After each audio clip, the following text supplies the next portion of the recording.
So hello everyone, myself Yash and I am from team homescanner.ai and today we are with Neeraj Kukreja who is one of our beta customers who have used our platform to find property. So today we will be taking a short interview of him. So can you just tell me about how you basically search your property? मतलब इससे पहले हमारा platform use करने से पहले मतलब आपका क्या एक्सपीरियंस था एंड आप कैसे प्रॉपर्टी सर्च करते थे? एक्चुअली अभी रिसेंटली ही मैंने एक प्रॉपर्टी सेल करके मुझे दूसरी प्रॉपर्टी परचेज करनी थी। तो मैंने सबसे पहले गूगल पे चेक करा कि कुछ प्लेटफॉर्म्स हैं जो ये सर्विसेज प्रोवाइड करते हैं, जैसे नो ब्रोकर हो गया, housing.com हो गया। सो मैंने उन प्लेटफॉर्म पे जाकर देखा और वहाँ पर डिपेंडिंग अपॉन जिस एरिया में मुझे प्रॉपर्टी लेनी है वहाँ पर मैंने सेलेक्ट करा कि ये प्रॉपर्टीज एंड ये प्राइस रेंज। तो वो लिस्टिंग्स आपको दे देते हैं कि ये लिस्टिंग्स है। सो हुआ ये कि जब मैंने उन्हें कॉल करा, सो इनिशियली मुझे लिस्टिंग्स तो ओके लगी, जो लिस्टिंग्स वहाँ पर थी। बट जब मैंने उन्हें कॉल करा तो जो इश्यूज आए वो ये आए, मुझे लगता है कि सबसे पहला इशू ये था कि अभी प्रॉपर्टी मैंने देखी नहीं है बट उनके कुछ डिपार्टमेंट्स होते हैं। एक जो आपको प्रॉपर्टी दिखाते हैं, एक है जो लोन डिपार्टमेंट है। तो इशू ये आना शुरू हुआ कि अभी प्रॉपर्टी देखी नहीं है एंड लोन डिपार्टमेंट की रेगुलरली कॉल्स आ रही। तो मेरे लिए क्या हुआ कि एक तरह से वो मेरी को हेल्प नहीं कर रहा बट वो मेरे को डिस्टर्ब कर रहा है बेसिकली प्लेटफॉर्म, क्योंकि बार बार कॉल्स आ रही है। कई बार क्या होता है कि आप अपना कुछ काम कर रहे हो और ऐसे कॉल्स आ रही है। तो ये एक इशू था। दूसरा एक इशू ये था कि एक मीटिंग मेरी फाइनलाइज हुई।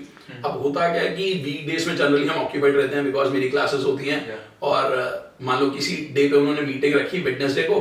अब टाइम फाइनलाइज हो गया कि 2 बजे मीटिंग है, मैं 2 बजे पहुंच रहा हूँ उस लोकेशन पे बिकॉज मैं कोशिश करता हूँ कि थोड़ा पहले पहुंच जाऊँ बिकॉज टीचर हूँ तो पंचुअल थोड़ा ज्यादा हूँ। तो 2 बजे की मीटिंग है तो मैं प्लान कर रहा हूँ कि मैं घर से 1:30 में निकल रहा हूँ, 2 बजे पहुंच रहा हूँ। बट पता चलता है कि उसे मीटिंग ही नहीं हो रही है, कोई कॉल पिक नहीं कर रहा है, ना ओनर पिक कर रहा है, ना प्लेटफॉर्म से मुझे कॉल आ रही है। तो कई बार क्या होता है कि आपको बहुत टाइम वेस्ट हो जाता है। और जनरली मुझे ऐसा लगता है जो लोग जॉब्स में वो मंडे टू फ्राइडे ऑक्यूपाइड होते हैं, सैटरडे संडे बचता है अल्टीमेटली। सो बहुत ज्यादा फॉलो अप नहीं हो पाता। तो होता क्या है कि 1-2 प्रॉपर्टीज देखने में टाइम बहुत ज्यादा लग जाता है। तो ये कुछ चैलेंजेस मुझे फेस हो रहे थे। अच्छा, सो मतलब आपको होम स्कैनर के बारे में कैसे मालूम पड़ा एंड होम स्कैनर में ऐसी क्या चीज थी जो कि डिफरेंट? सो मतलब आपको होम स्कैनर के बारे में कैसे मालूम पड़ा एंड होम स्कैनर में ऐसी क्या चीज थी जो कि डिफरेंट है as compare to the other companies that जिसका आपने नाम लिया? एक्चुअली मुझे होम स्कैनर का मेरे एक फ्रेंड ने बताया। जब इनिशियली मैंने नाम सुना तो मुझे लगा, जैसे उसने बोला होम स्कैनर, तो मुझे लगा कि यार ये भी एक नया प्लेटफॉर्म आ गया है। ठीक है, जब इतने बड़े बड़े प्लेटफॉर्म्स सर्विसेज अच्छी नहीं दे रहे तो ये प्लेटफॉर्म भी कैसे सर्विस दे रहा होगा। बट मेरे को लगा कि मेरे को प्रॉपर्टी लेनी ही है, सो क्यों ना मैं एक बार ट्राई करके ही देख लूं। तो बेसिकली मैंने उस प्लेटफॉर्म को ट्राई करा एंड मुझे कुछ चीजें यहाँ पर बहुत अच्छी लगी। पहली चीज कि बहुत ही जल्दी मेरा जो मीटिंग्स थी वो अलाइन हो गई। यानी कि जब मेरी कॉल हुई विदिन 3 डेज मेरी मीटिंग अलाइन हो गई और एक ही दिन में मैंने 6 प्रॉपर्टीज देख ली।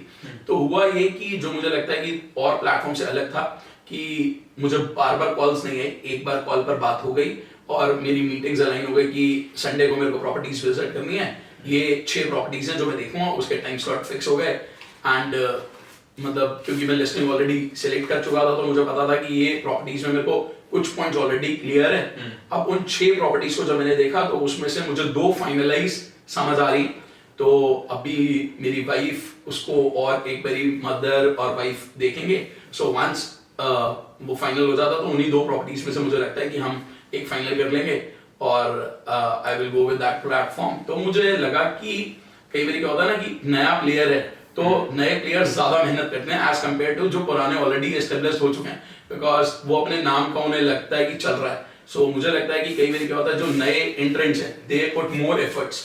ठीक है, तो मुझे लगता है कि ये मुझे बहुत अच्छा लगा इस प्लेटफॉर्म पे। अच्छा, अगर आपको on a scale of 1 to 10 rating करनी है हमारी सर्विस को as compare to the service, अगर आपको on a scale of 1 to 10 rating करनी है हमारी सर्विस को as compare to the service of other platform, then आप कितना करना चाहेंगे? So basically I would rate 9.5 out of 10 to this platform. And जो प्रॉपर्टी मैंने देखी वो मुझे मतलब यहाँ पर मुझे ऐसा लगता है कि ये भी था कि सारी प्रॉपर्टीज एक जगह पे मिल गई, मतलब और मेरा बहुत ज्यादा टाइम वेस्ट हुआ। अल्टीमेटली द पॉइंट इज कि ये जो टाइम लगता है ना इन सबको सर्च करने में, because what I have seen कि अदर प्लेटफॉर्म्स पे 3-4 महीने मुझे लग गए और मैं 4 प्रॉपर्टीज देख पाया। यहाँ पर ऐसा था कि विद इन 3 days मैंने 6 प्रॉपर्टीज देखी और उसमें से 2 फाइनलाइज हो। Yeah, okay. So, thank you for your kind review, and I think